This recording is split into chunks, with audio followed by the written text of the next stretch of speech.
Hello बच्चों, कैसे हैं आप लोग? उम्मीद करते हैं आपने पिछले वीडियो लेक्चर को बहुत अच्छे से पढ़ लिया होगा। चलिए हम इस वीडियो लेक्चर के माध्यम से जो अन्य पार्ट हैं, जैसे कि गंगा नदी तंत्र के कुछ फिगर्स हमने यहाँ बनाए थे जिसकी चर्चा पीछे वीडियो लेक्चर में नहीं की गई थी। कुछ प्रयाग की चर्चा करते हैं, ठीक है। उसके बाद फिर ब्रह्मपुत्र नदी के बारे में चर्चा करेंगे और गंगा की प्रमुख सहायक नदियों के बारे में चर्चा करेंगे। चलिए एक एक करके देखते हैं। सबसे पहले इन तंत्रों को देखते हैं। आप देखिए कि अलकनंदा गंगा नदी का जो मुख्य भाग है, जिससे गंगा नदी पहले जब तक भागीरथी अलकनंदा से वो नहीं मिलती तब तक वो किसके नाम से, वो गंगा के नाम से नहीं जानी जाती है, ठीक है। तो जब ये अलकनंदा के नाम से जानी गई थी तो अलकनंदा के क्षेत्र में सतोपथ हिमनद, अलकनंदा का जो उद्गम क्षेत्र वो क्या है, सतोपथ हिमनद है। तो वहां से जो अलकनंदा निकलती है तो जोशीमठ के पास, ये जोशीमठ के पास जब इसका प्रवेश होता है आगे तो ये विष्णुप्रयाग, वहां क्या बना है, विष्णुप्रयाग। तो जोशीमठ के पास अलकनंदा का ये जो क्षेत्र है वो किसके नाम से, विष्णुप्रयाग के नाम से जाना जाता है, ठीक। फिर आगे अलकनंदा जब आगे बढ़ती है तो धौली गंगा से इसका मिलन होता है। अलकनंदा का जब धौली गंगा से मिलन होता है तो ये नंदप्रयाग के नाम से जानी जाती है। फिर अलकनंदा का नंदाकिनी से, एक मंदाकिनी नदी उसकी नंदाकिनी है, तो अलकनंदा का जब नंदाकिनी से मिलन होता है तो वो हिस्सा कर्णप्रयाग के नाम से जाना जाता है, ठीक है। लेकिन याद रखिएगा कर्णप्रयाग की जो मुख्य नदी है वो पिंडार नदी है। तो फिर से एक बार चर्चा कर लेते हैं कि जो धौली गंगा का क्षेत्र है वो कहाँ आ रहा है, वो जोशीमठ के पास आ रहा है। तो अलकनंदा और धौली गंगा जब जोशीमठ के पास मिलती है तो वो विष्णुप्रयाग कहलाता है। अलकनंदा और धौली गंगा जोशीमठ के पास आपस में मिलती है तो वहां बनता है विष्णुप्रयाग। फिर अलकनंदा और नंदाकिनी नदियां जिस क्षेत्र में मिलती है वहां बनता है नंदप्रयाग, ठीक। उसके बाद अलकनंदा और पिंडार नदी का जो संगम जहां पर होता है वो कर्णप्रयाग के नाम से जाना जाता है। ये सभी हिस्से उत्तराखंड में आ रहे हैं, ठीक। उसके बाद अलकनंदा और मंदाकिनी का जहां संगम होता है वो रुद्रप्रयाग के नाम से जाना जाता है। और फिर अलकनंदा और उसके बाद भागीरथी का जब मिलन होता है वो देवप्रयाग के नाम से जाना जाता है। तो यहाँ कितने प्रयागों की चर्चा की गई, विष्णुप्रयाग, नंदप्रयाग, कर्णप्रयाग 3, रुद्रप्रयाग 4 और उसके बाद इधर ये हिस्सा है देवप्रयाग, ठीक। 5 प्रयागों की तरह यहाँ चर्चा की गई है। ये 7 प्रयाग कहे गए, एक तो आपका प्रयागराज इलाहाबाद में ही है। फिर से एक बार रिवाइज कर लेते हैं कि अलकनंदा सतपथ हिमनद से निकलती है, वहाँ ये जोशीमठ के पास धौली गंगा से मिलती है, वहाँ विष्णुप्रयाग के नाम से जाना जाता है वो स्थान। अलकनंदा जब आगे फिर नंदाकिनी नदी से मिलती है तो वहाँ नंदप्रयाग बनता है, ठीक, नंदाकिनी नंदप्रयाग। उसके बाद अलकनंदा कर्णप्रयाग पिंडार नदी से मिलती है तो वहाँ कर्णप्रयाग है। फिर अलकनंदा का जब मंदाकिनी से उद्गम होता है, मंदाकिनी से मिलन होता है तो रुद्रप्रयाग के नाम से जानी जाती है और वो क्षेत्र जाना जाता है। और अलकनंदा और भागीरथी का जिस क्षेत्र में संगम होता है वो देवप्रयाग के नाम से जाना जाता है। याद रखिएगा ये अक्सर एग्जाम में टफ क्वेश्चन के रूप में जाने जाते हैं जो पूछे जाते हैं, ठीक। बस में आ गई। चलिए अब बात करते हैं गंगा की प्रमुख सहायक नदियां, जिसमें यमुना का उद्गम क्षेत्र क्या है। तो आप जानते हैं यमुना उत्तराखंड में ही बंदरपूछ के निकट स्थित यमुनोत्री हिमनद से निकलती है। बंदरपूछ के पश्चिमी ढाल पर स्थित यमुनोत्री ग्लेशियर से कौन निकलता है, कौन नदी निकलती है, यमुना निकलती है। फिर से ध्यान सुनिए कि यमुना नदी बंदरपूछ के पश्चिमी ढाल पर स्थित यमुनोत्री हिमनद से निकलती है, ठीक।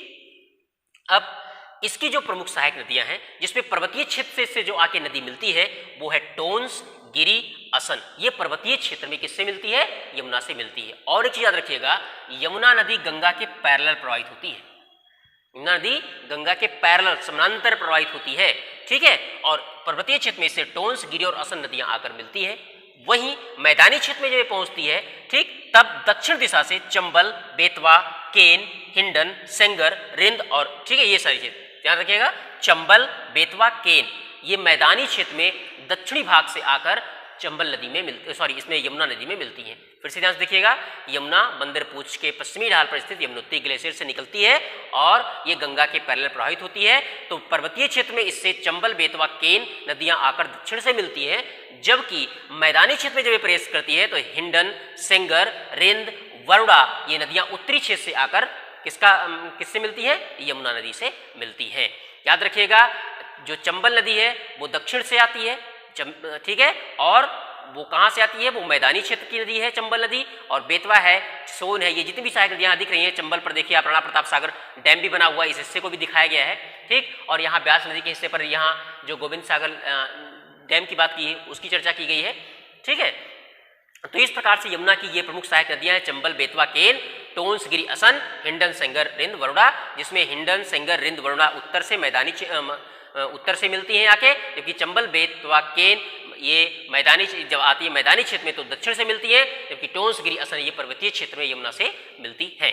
ठीक, चलिए अब इसकी प्रमुख सहायक नदी जो यमुना की वो है चंबल। तो चंबल मध्य प्रदेश मालवा पठार पर यहू के पास से निकलती है। मालवा पठार पर स्थित यहू के पास से चंबल नदी का उद्गम होता है। याद रखिएगा चंबल वही क्षेत्र है जो कि रामगढ़ के डाकुओं के लिए शोले फिल्म के माध्यम से आपने देखा होगा कि शोले फिल्म में रामगढ़ की बात आती है, चंबल की बात आती है। तो चंबल का जो क्षेत्र है, चंबल नदी संसार की उन नदियों में शामिल है जो दुर्दांत घाटियों का निर्माण, गहरे खड्ड का निर्माण करती है, बहुत तीक्ष्ण कटाव करती थी अपनी युवावस्था में। ठीक, तो बहुत गहरे गहरे महाखड्ड रेवाइंस बन गए हैं। उन रेवाइंस में डाकुओं लुटेरों के रहने के लिए बहुत अच्छे सुरक्षित आवास स्थल इस नदी ने बना दिए हैं। तो उसी में डकैतों का जमावड़ा रहता था जो आपने रामगढ़ के रूप में शोले की फिल्म में देखा होगा।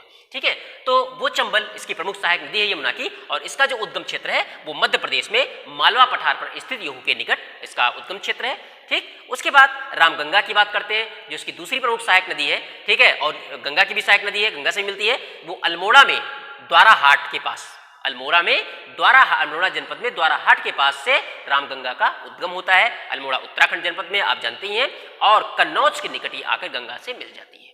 कौन नदी? रामगंगा। हमने रामगंगा को उसकी सहायक नदी के रूप में बताया था गंगा के, तो गंगा में आके वहां मिलती है, लेकिन उसके पहले वो यमुना की सहायक रहती है। ठीक है, तो रामगंगा, सॉरी एक बात गलत है, मतलब रामगंगा उसी की सहायक है, रामगंगा की सहायक, यमुना की सहायक रामगंगा नहीं है। ठीक है, वो गंगा की ही सहायक है। ठीक, अब ये चूंकि अब देखो अगर हम दो चीजें ऐसे बता देंगे तो कन्फ्यूजन की स्थिति हो जाएगी।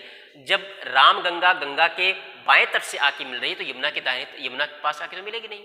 तो निश्चित रूप से रामगंगा गंगा की सहायक नदी है, ना कि यमुना की। वो यमुना की सहायक नदी नहीं है, और इसीलिए मैंने बताया आपको कि अल्मोड़ा जनपद में द्वाराहाट के पास से निकलती है और कन्नौज के निकट आकर ये गंगा में मिल जाती है। ठीक, इतनी बात समझ आ गई। तो हमने जो दो प्रमुख नदियां थी चंबल और रामगंगा यमुना की सहायक नदियां, उसकी चर्चा की। आगे बात करते हैं घाघरा की। ठीक, अब घाघरा यमुना की सहायक नहीं है, घाघरा गंगा की सहायक है। तो घाघरा नदी तकलाकोट के पास मापचा चुंगो हिमनद से निकलती है। घाघरा नदी तकलाकोट के पास मापचा चुंगो हिमनद से निकलती है और ये छपरा के निकट गंगा में आकर मिल जाती है। ठीक, छपरा के निकट गंगा में आकर मिल जाती है, छपरा बिहार में है। उसके बाद दूसरी नदी है कोसी, वो भी किसकी सहायक है? वो सहायक है गंगा की। ये गोसाई थान के पास से निकलती है और अरुण इसकी प्रमुख सहायक नदी है। ठीक, तो मनिहारी बिहार का क्षेत्र है, मनिहारी से लगभग 32 किलोमीटर पश्चिम में यह गंगा से मिल जाती है। मनिहारी से 32 किलोमीटर लगभग पश्चिम में यह गंगा से मिल जाती है। उसके बाद गंगा की अन्य सहायक नदियां दामोदर, जिसमें जो छोटा नागपुर पठार से निकलती है और भ्रंश घाटी में प्रवाहित होती हुई हुगली नदी में मिल जाती है। याद रखिएगा, भ्रंश घाटी में प्रवाहित होने वाली नदियों के नाम पूछे जाते हैं तो नर्मदा और ताप्ती के अलावा और कौन सी नदी भ्रंश घाटी में प्रवाहित होती है?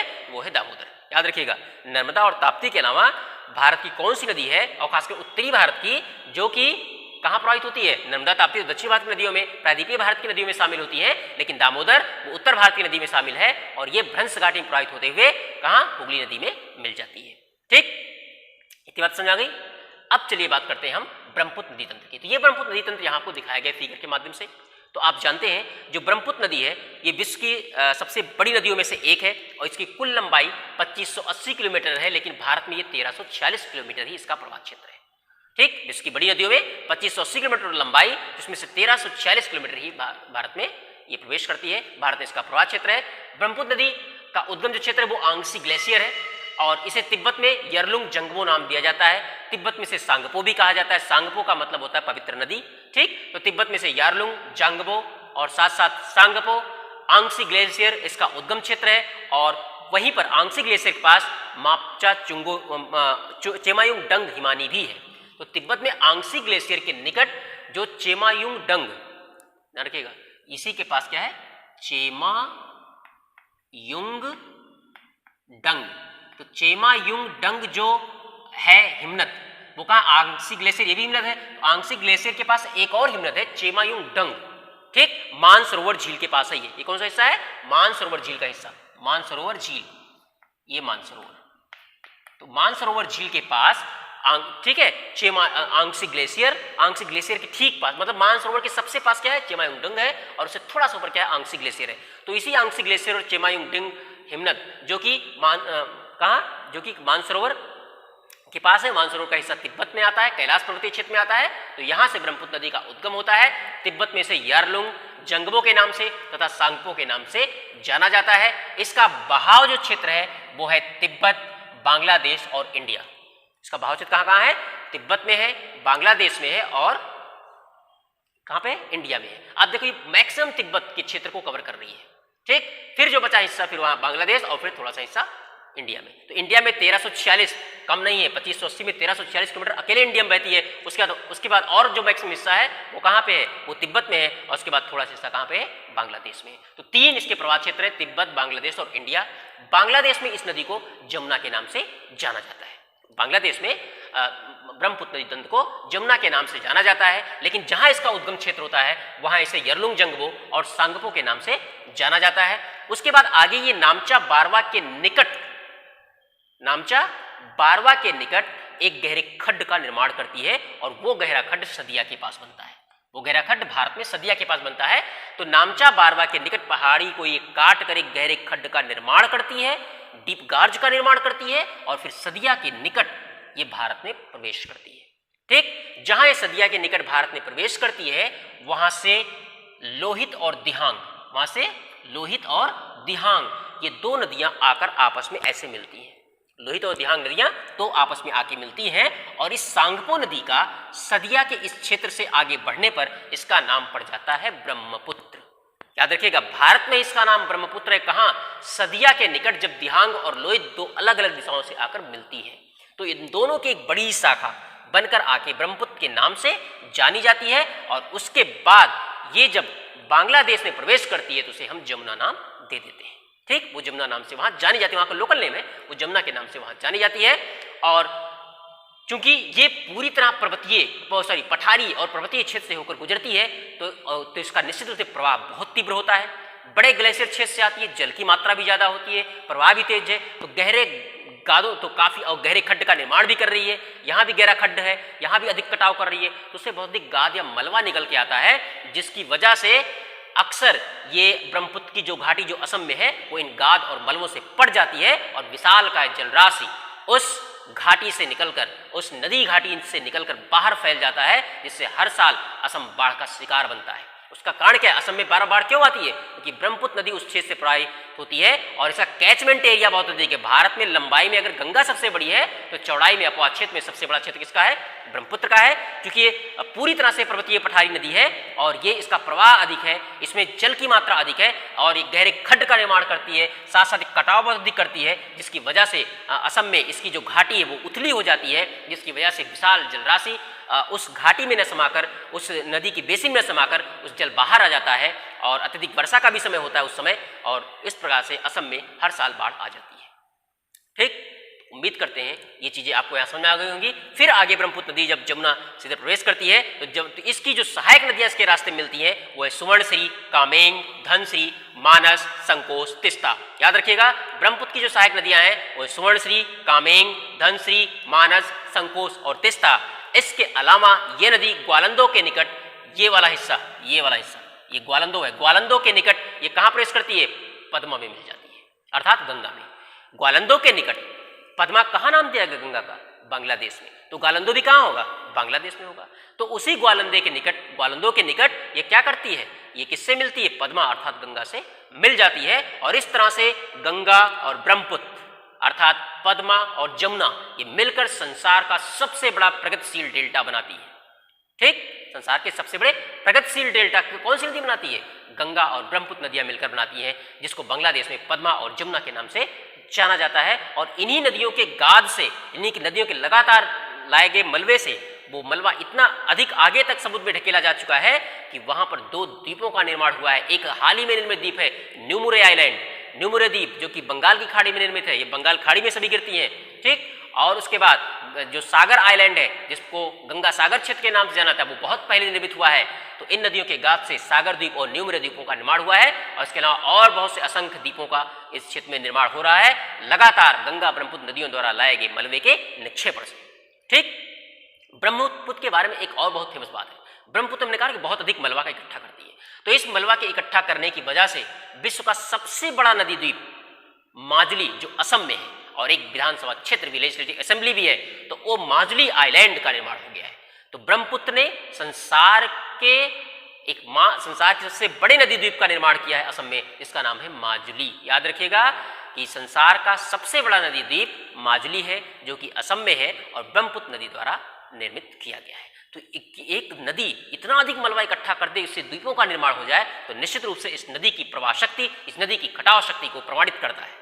ठीक, तो उम्मीद करते हैं ये सारी चीजें आपको समझ में आ गई होंगी और इस तरह से ये पूरा जो स्ट्रक्चर है गंगा नदी तंत्र का आपने समझ लिया होगा। सिंधु नदी तंत्र का बता दिया गया, कुछ प्रयागों के बारे में, यमुना, चंबल, रामगंगा, ठीक, घाघरा, कोसी, दामोदर, इनके सहायक नदियों के बारे में, इनके उद्गम क्षेत्र के बारे में बताया गया, ब्रह्मपुत्र का उद्गम, उसके सहायक क्षेत्र के बारे में बताया गया, और सुंदरबन डेल्टा का ये जो क्षेत्र निर्मित हुआ, सुंदरी नाम के पेड़ों से सुंदरबन डेल्टा का क्षेत्र कहा गया। संसार का सबसे प्रगतिशील डेल्टा कौन बनाती है? ब्रह्मपुत्र, और उसकी सहायक जो मुख्य नदी है गंगा, ठीक, जो पद्मा और जमुना के नाम से बांग्लादेश में जानी जाती है। तो इस प्रकार से ये पूरा जो परिदृश्य है भारत की नदियों का, उत्तर भारत की नदियों का, वो कंप्लीट हुआ है।